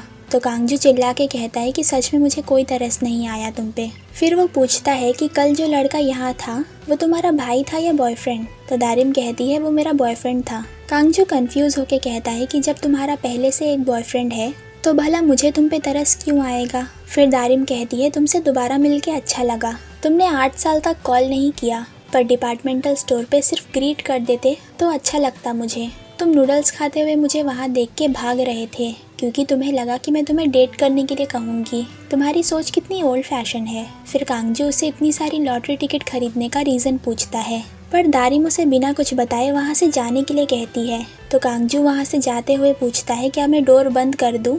या मुझे ये भी जानने की ज़रूरत नहीं है। फिर कांगजू हॉस्पिटल आके दारिम की बातें याद करता है और ऑफिस जाने के लिए कपड़े पहनने लगता है। फिर वो बाहर आके नर्स से कहता है कि मैं यहाँ से जा रहा हूँ। उसकी मॉम उसे जाने से मना करते रहती हैं क्योंकि कांगजू की रिपोर्ट अभी तक नहीं आई थी। नर्स भी कहती हैं कि आप डॉक्टर की परमिशन के बिना नहीं जा सकते हैं। तो कांगजू अपनी मॉम को डॉक्टर से परमिशन लेने के लिए कहता है। जियोन पूछती है क्या तुम्हारे डैड ने तुमसे कुछ कहा, पर कांगजू कहता है ऐसा कुछ नहीं है, मैं यहाँ बोर हो रहा हूँ और मेरे बिना मेरे प्रोजेक्ट पे कोई प्रोग्रेस नहीं हो रहा होगा। फिर कांगजू कार्टव्हील करके दिखाता है और कहता है मैं बिल्कुल ठीक हूँ और ऑफिस चला जाता है। नेक्स्ट सीन में बोंगी बैंक ओपन होने से पहले ही बैंक पहुँच जाती है और बैंक ओपन होने का वेट करते रहती है। फिर वो बैंक ओपन होते ही बैंक टेलर से अपने घर के लीज पे लोन मांगती है, पर फिर वो सैड होके बैंक से बाहर निकलती है क्योंकि वो 100 मिलियन वॉन तक ही बोरो कर सकती थी और उसे दारिम के आई शॉट के लिए 800 मिलियन वॉन चाहिए था। फिर बोंगी को रोड के किनारे काफ़ी सारे प्राइवेट लोन कंपनी के पोस्टर्स दिखते हैं, तो वो वहाँ से एक लव कैपिटल नाम की कंपनी का विजिटिंग कार्ड उठा लेती है।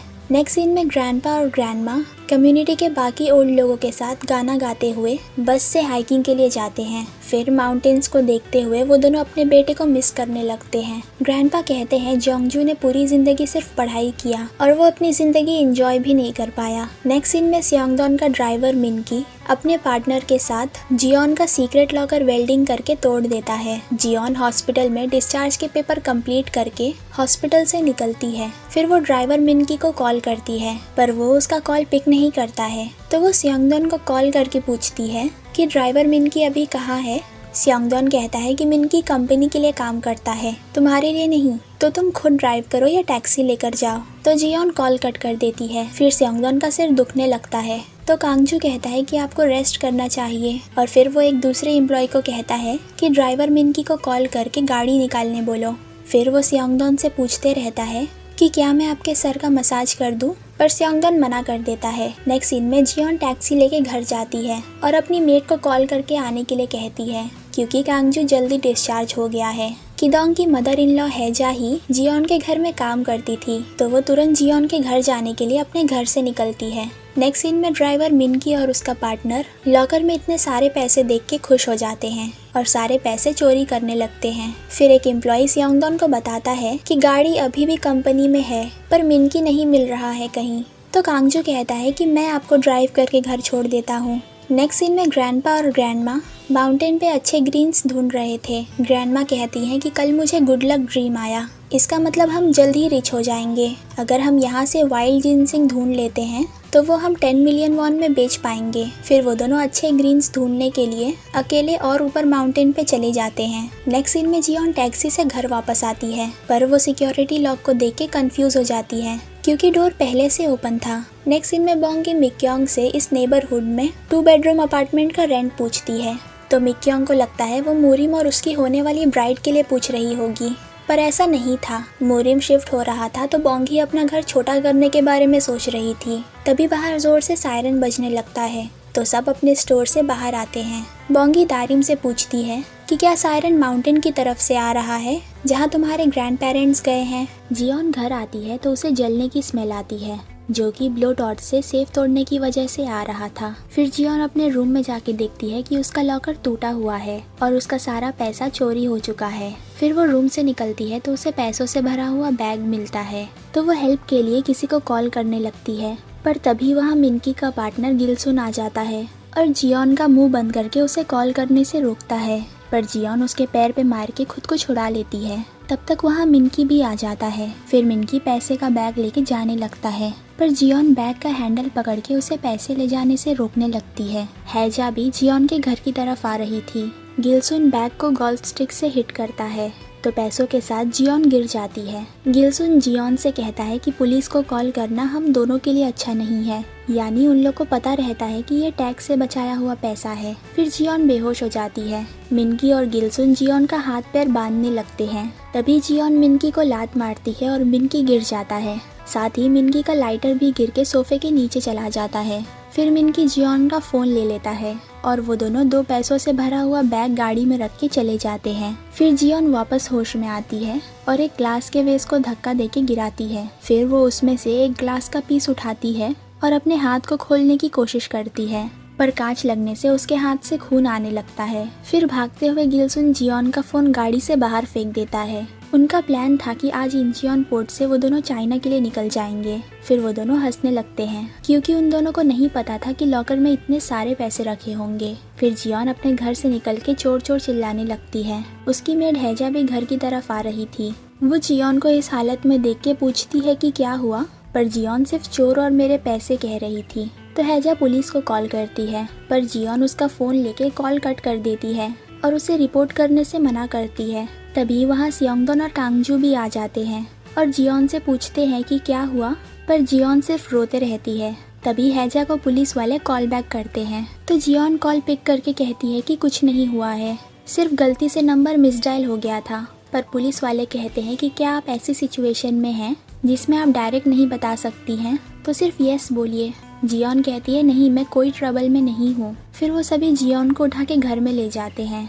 जियोन हैजा को वापस जाने के लिए कहती है क्योंकि वो नहीं चाहती थी कि घर में क्या हुआ है किसी को पता चले, पर रास्ते से गुजरने वाली दो औरतें पुलिस को रिपोर्ट कर देती हैं। फिर बिखरे हुए घर को देख के सियोंगदोन जियोन से पूछता है कि क्या तुमने चोर का फेस देखी थी। जियोन कहती है नहीं, उन लोगों ने मास्क पहना हुआ था। कांगजू जियोन से पूछता है कि हम पुलिस को कॉल क्यों नहीं कर सकते हैं, और सियोंगदोन पूछता है कि कितने पैसे चोरी हुए हैं। फिर वो सभी ड्रेसिंग रूम में टूटे हुए लॉकर को देखते हैं। सियोंगदोन जियोन से चिल्ला के पूछता है कि तुमने यहाँ क्या छुपाई थी। जियोन कहती है 10 बिलियन वॉन कैश। ये सुन के सियोंगदोन और कांगजू शॉक हो जाते हैं। जियोन कहती है मैंने तुम लोग से भी 15 साल तक इतने अच्छे से छुपाई थी, तो उन चोरों को कैसे पता चल गया। अगर पुलिस को पैसों के बारे में पता चल गया तो हम बहुत बड़ी मुश्किल में आ जाएंगे। सियोंगदोन कहता है कि मुझे और कांगजू को तो पैसों के बारे में पता भी नहीं था, तो तुम हम क्यों कह रही हो। फिर जियोन बताती है कि मेरे डैड ने ये पैसे छोड़ के गए थे। इनहेरिटेंस टैक्स में मुझे आधे पैसे देने पड़ते। मेरे डैड ने कहा था कि 15 साल तक मैं किसी को नहीं बताऊंगी, तो मैं पूरे पैसे रख सकती हूँ। सियोंगदोन कहता है कि तुम्हें टैक्स भर देना चाहिए था, तुम्हें लगा तुम स्मार्ट हो, पर चोर पूरे पैसे लेके चले गए। फिर कांगजू जियोन से कहता है कि अगर पुलिस 10 मिलियन वॉन ढूंढ भी लेती है तो टैक्स पेमेंट डिले करने की वजह से हमें एडिशनल टैक्स भरना पड़ेगा, जो कि 10 बिलियन वॉन से भी ज़्यादा होगा। तो आपको 10 बिलियन वॉन भी वापस नहीं मिलेगा और ऊपर से आपको अपने पॉकेट से पैसे भी भरने पड़ेंगे। आपने हमें किस सिचुएशन में डाल दी।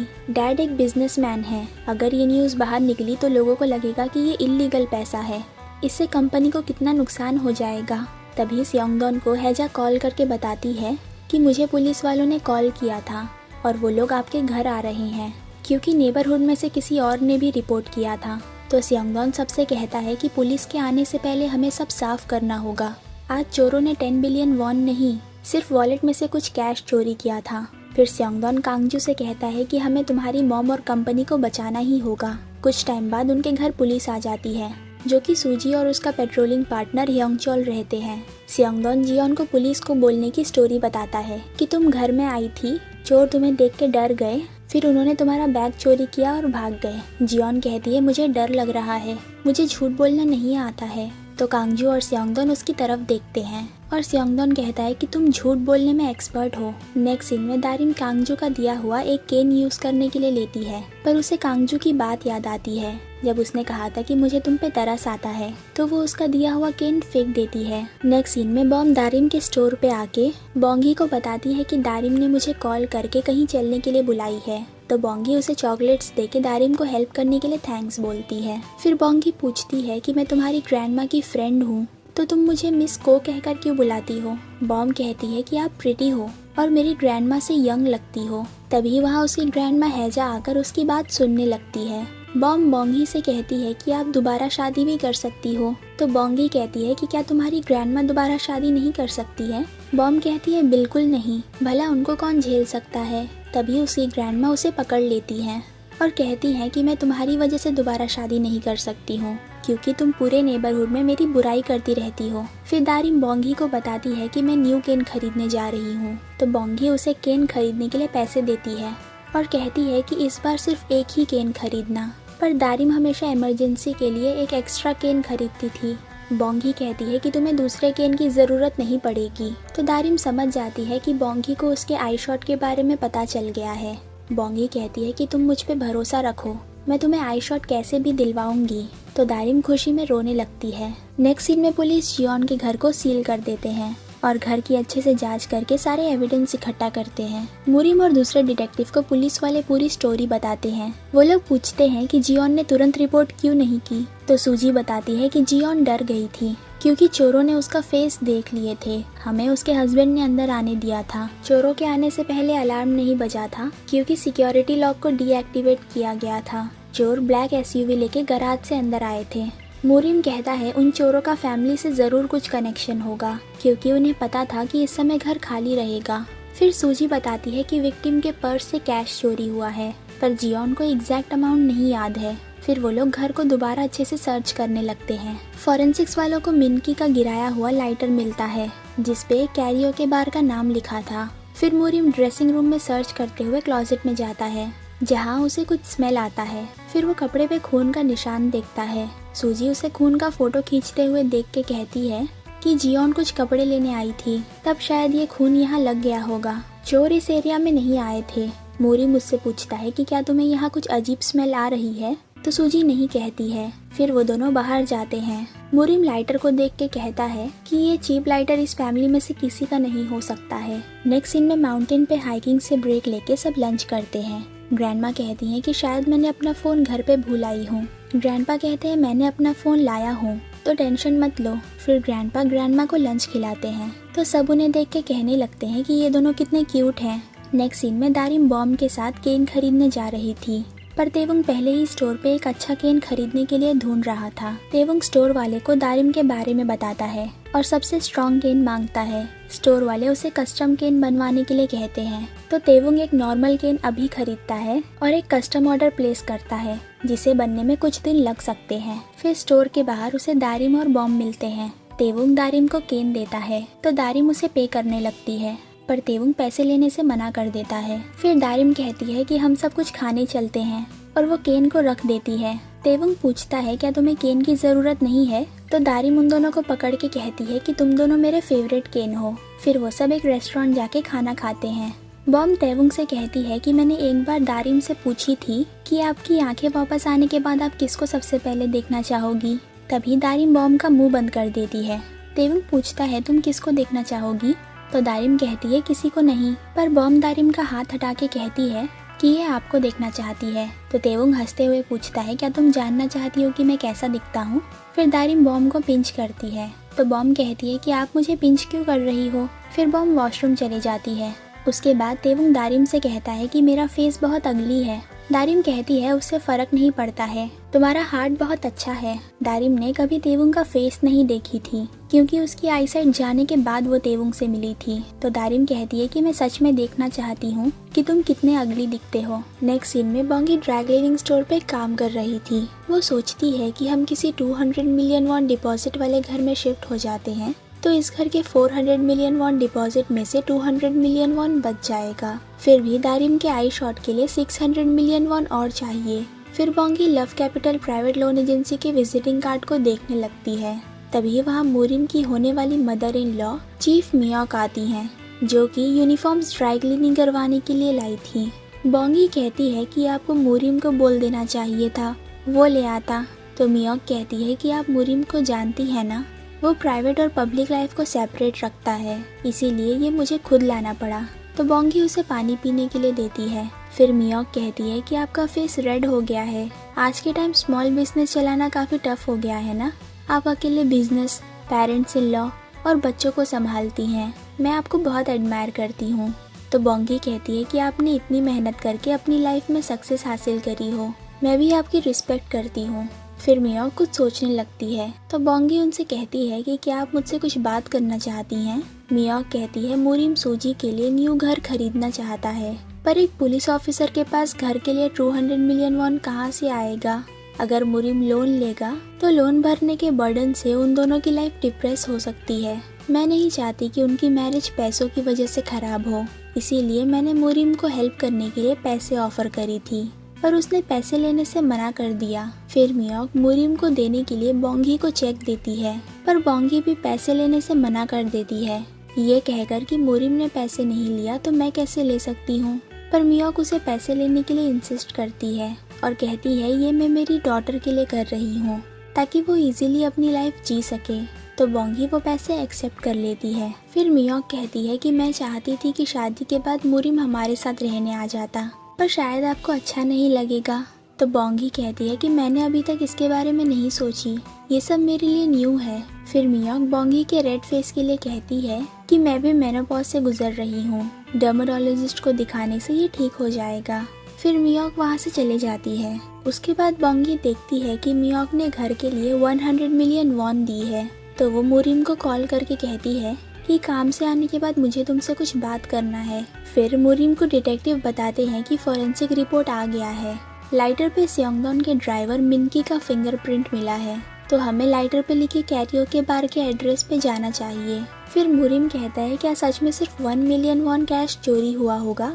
मुझे क्लोजेट में से आयरन का स्मेल आ रहा था। नेक्स्ट सीन में बोंगी 100 मिलियन वॉन का चेक देख के खुश रहती है, क्योंकि वो ये पैसे दारिन की सर्जरी के लिए यूज करने के बारे में सोच रही थी। तभी वहाँ स्टोर पे हैजा आती है, तो बोंगी उसे दारिम के आने तक स्टोर संभालने के लिए बोलकर चली जाती है। फिर बोंगी जीसियन कंपनी में चारिम से मिलने जाती है और उसे अपने घर में वापस रहने आने के लिए बुलाती है।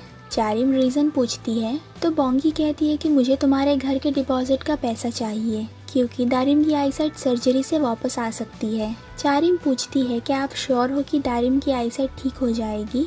बोंगी कहती है हाँ, और सर्जरी के लिए 800 मिलियन वॉन लगेगा। इतने पैसे सुन के चारिम शॉक हो जाती है। चारिम कहती है आपने अकेले 30 मिलियन वॉन नहीं दी थी, मुरिम, ग्रैंडपा और ग्रैंडमा सब ने मिल के पैसे जोड़े थे। पर बोंगी फिर भी चारिम को घर वापस आने के लिए बोलकर वहाँ से चले जाती है। फिर बोंगी अपनी सिस्टर इन लॉ मियोन के हस्बैंड चोई सांगो के ऑफिस जाती है, जिसका अपना अकाउंटिंग फर्म था और ये इनकी फैमिली में सबसे अमीर रहता है। बोंगी मियोन को कॉल करके पूछती है कि तुम्हारा डिवोर्स नहीं हो रहा है ना? तो मियोन कहती है नहीं, हमारा डिवोर्स नहीं हो रहा है, हमारे बीच में थोड़ी लड़ाई हो गई थी, पर अब सब ठीक हो गया है। शिन को मिसअंडरस्टैंडिंग हो गया था कि हम डिवोर्स ले रहे हैं। ये सुन के बोंगी रिलीफ हो जाती है, पर उसी समय मियोन डिवोर्स के पेपर पढ़ रही थी, यानी उसने बोंगी से झूठ बोली थी। फिर मियोन डिवोर्स के पेपर फाड़ देती है। नेक्स्ट सीन में बोंगी सांगो से उसके ऑफिस में मिलने जाती है।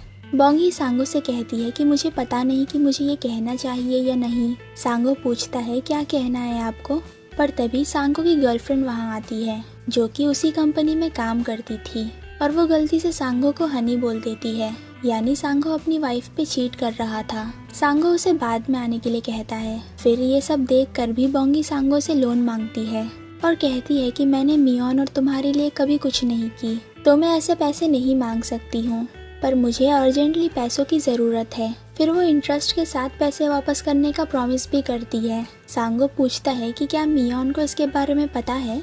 बोंगी कहती है कि मुझे तुमसे पैसे चाहिए, तो उसे नहीं पता है। सांगो पूछता है कितने पैसे चाहिए? बोंगी कहती है कि मुझे दारिम के आई सर्जरी के लिए काफ़ी सारे पैसे चाहिए, तो क्या तुम मुझे 100 मिलियन वॉन दे सकते हो? सांगो कहता है कि मैं अभी 30 मिलियन वॉन ही दे सकता हूँ। तो बोंगी खुश हो जाती है और कहती है इतना भी चलेगा। तो तुरंत सांगो उसे ऑनलाइन 30 मिलियन वॉन ट्रांसफर कर देता है। फिर बोंगी थैंक यू बोलकर वहाँ से चले जाती है। नेक्स्ट सीन में माउंटेन पे सब ग्रैंडपा और ग्रैंडमा को ढूंढ रहे थे, क्योंकि वो दोनों ग्रीन्स ढूंढते हुए खो गए थे। ग्रैंडपा का कॉल भी नहीं लग रहा था, तो वो लोग बोंगी को कॉल करके पूछते हैं कि क्या ग्रैंडपा और ग्रैंडमा अकेले घर चले गए हैं। बोंगी दारिम से पूछती है कि क्या ग्रैंडपा और ग्रैंडमा घर आए हैं, तो दारिम और तेवुंग नहीं कहते हैं। सब लोग को टेंशन हो जाता है कि ग्रैंडपा और ग्रैंडमा कहाँ चले गए हैं। नेक्स्ट सीन में मिनकी पब्लिक टेलीफोन से अपनी गर्लफ्रेंड को कॉल करता है, पर कैरियोके बार में मुरिम और पुलिस वाले पहले से थे। मिनकी अपनी गर्लफ्रेंड को जाने से पहले एक बार मिलने के लिए बुलाता है, तो उसकी गर्लफ्रेंड के साथ मुरिम टैक्सी ड्राइवर बन के जाता है और बाकी पुलिस वाले भी नियर बाय में ही रहते हैं। मिनकी के बताए लोकेशन पे मुरिम टैक्सी लेके जाता है। फिर मिनकी अपनी गर्लफ्रेंड से मिलता है, पर उसकी गर्लफ्रेंड डरी हुई होती है। तभी वहाँ सारे पुलिस वाले आ जाते हैं, तो मिनकी डर के उनसे भागने लगता है, पर मुरिम उसे पकड़ के अरेस्ट कर लेता है। तभी दूर से मिनकी का पार्टनर गिलसुन उसे अरेस्ट होते हुए देख के भाग जाता है। फिर गिलसुन दोनों पैसों से भरा बैग लेके अपनी गाड़ी में बैठ के चला जाता है। गिलसुन को शिप वाले कॉल करके बताते हैं कि तुम दोनों के लिए इंचॉन पोर्ट पे पुलिस आई थी, तो फिलहाल के लिए शिप से भागने का प्लान हम कैंसिल कर रहे हैं। गिलसुन कहता है कि मिनकी के कुछ बताने से पहले मुझे कंट्री कैसे भी छोड़ना होगा, पर वो लोग गिलसुन को कुछ टाइम छुपे रहने के लिए कहते हैं।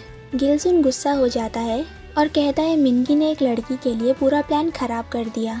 नेक्स्ट सीन में लव कैपिटल लोन एजेंसी में काम करने वाले सियंगहुन, चियोलसुन और सांगसुन कार्ड्स खेल रहे थे। सियंगहुन इनका बॉस रहता है और गिलसुन भी यही काम करता था। इनके ऑफिस में एक कॉल आता है पर चियोलसुन और सांगसुन कॉल इग्नोर करते हैं, तो इनका बॉस सियंगहुन खुद कॉल पिक करता है।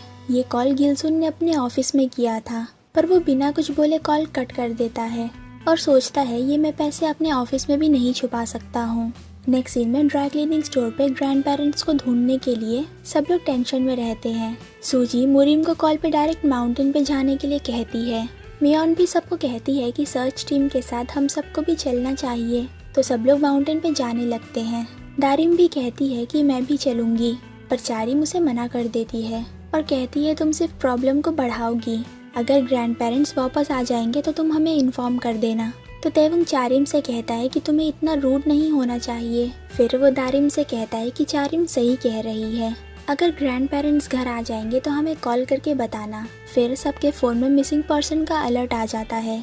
नेक्स्ट सीन में ग्रैंडपा और ग्रैंडमा अकेले माउंटेन पे डरते हुए चल रहे थे क्योंकि वो ग्रीन्स ढूंढते हुए वापस जाने का रास्ता भूल गए थे। फिर वो दोनों चलते हुए थक जाते हैं तो थोड़ी देर रेस्ट करने के लिए बैठ जाते हैं। असल में ग्रैंडपा के फ़ोन का चार्ज खत्म हो गया था, इसीलिए वो लोग किसी से कांटेक्ट नहीं कर पा रहे थे। ग्रैंडपा ग्रैंडमा को ब्लेम करते हैं कि तुम्हें ही ग्रीन्स इकट्ठा करने के लिए और दूर जाना था। ग्रैंडमा अपना रीज़न देती हैं कि ये ग्रीन्स ड्राई करने के बाद बहुत कम हो जाएगा, इसीलिए मुझे ज़्यादा ग्रीन्स कलेक्ट करना था। फिर ग्रैंडपा कम्युनिटी के लोगों को आवाज़ लगाने लगते हैं ताकि कोई उनकी आवाज़ सुन ले। ग्रैंडमा कहती हैं कि बोंगी और बच्चे हमें ढूंढ रहे होंगे, हमने फिर से बोंगी को परेशान कर दिया। फिर ग्रैंडपा और ग्रैंडमा अपने घर वालों को आवाज़ लगाने लगते हैं पर कोई भी उनकी आवाज़ नहीं सुन पाता है। ग्रैंडमा पूछती हैं कि क्या हम यहाँ अकेले मर जाएंगे, तो ग्रैंडपा कहते हैं तुम अभी ये नॉनसेंस बातें क्यों कर रही हो। फिर ग्रैंडमा रोने लगती हैं तो ग्रैंडपा कहते हैं तुम्हें यहाँ रोने से अच्छा यहाँ से निकलने का कोई रास्ता ढूंढना चाहिए। ग्रैंडमा कहती हैं कि हम फाइनली अपने बेटे से मिल पाएंगे और हमारी डॉटर इन लॉ की लाइफ भी हमारे जाने के बाद अच्छी हो जाएगी। तभी उन दोनों को दूर से किसी के फ़ोन का फ्लैशलाइट दिखता है, तो वो दोनों उस लाइट की तरफ जाते हैं पर वहाँ गिलसुन ज़मीन पे गड्ढा खोद रहा था। ग्रैंडमा उसे आवाज़ देने जाती हैं पर ग्रैंडपा उन्हें चुप रहने के लिए कहते हैं। फिर वो दोनों पेड़ के पीछे छुप के गिलसुन को 2 बड़े बैग के साथ देखते हैं।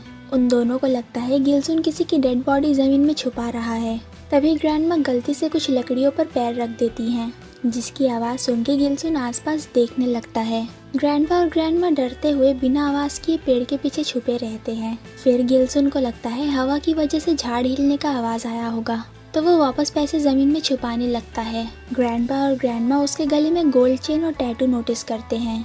गिलसुन उस जगह का लोकेशन अपने फ़ोन में टैग करके सेव कर लेता है और आसपास के पेड़ों का फोटो भी क्लिक कर लेता है ताकि ये जगह उसे याद रहे। फिर गिलसुन वहाँ से चला जाता है। उसके जाने के बाद ग्रैंडपा और ग्रैंडमा पैसों के पास जाते हैं, ये सोच के कि अगर उस बैग में डेड बॉडी होगी तो इंसानियत के नाते हमें उसे एक अच्छा फ्यूनरल देना चाहिए। फिर ग्रैंडपा गड्ढा वापस खोदने लगते हैं और ग्रैंडमा डरते हुए दूसरी तरफ देखते रहती हैं। फिर वो दोनों बैग में इतने सारे पैसे देख के शॉक हो जाते हैं। उन दोनों को लगने लगता है कि उन्हें हेलुसिनेशन हो रहा है। नेक्स्ट सीन में गिलसुन माउंटेन के बाहर अपनी गाड़ी में बैठ के चला जाता है। फिर उसके जाने के बाद वहाँ पुलिस और रेस्क्यू टीम वाले आते हैं। माउंटेन पे ग्रैंडपा कहते हैं कि ये डेंजरस पैसा है, जो आदमी यहाँ इसे छोड़ के गया था वो गुंडा जैसा लग रहा था, हमें किसी और का सामान नहीं लेना चाहिए। तो वो दोनों पैसे वापस रख के वहाँ से चले जाते हैं। फिर आगे जाके दोबारा फ्लैशलाइट देख के वो दोनों डर जाते हैं, पर इस बार सामने बोंगी रहती है, तो वो सब लोग एक दूसरे को देख के बहुत खुश हो जाते हैं। नेक्स्ट सीन में ग्रैंडपा और ग्रैंडमा अपने घर वापस आ जाते हैं और सब उन्हें रेस्ट करने के लिए बोलकर रूम से चले जाते हैं क्योंकि वो दोनों आज इतना चल के थक गए थे। फिर वो दोनों हंसने लगते हैं। ग्रैंडपा ग्रैंडमा से कहते हैं कि वो हमारा पैसा नहीं है, उसके बारे में भूल जाओ। फिर हम देखते हैं उन दोनों ने माउंटेन पे पैसों के पास अपना गार्डनिंग टूल वहीं छोड़ दिया था।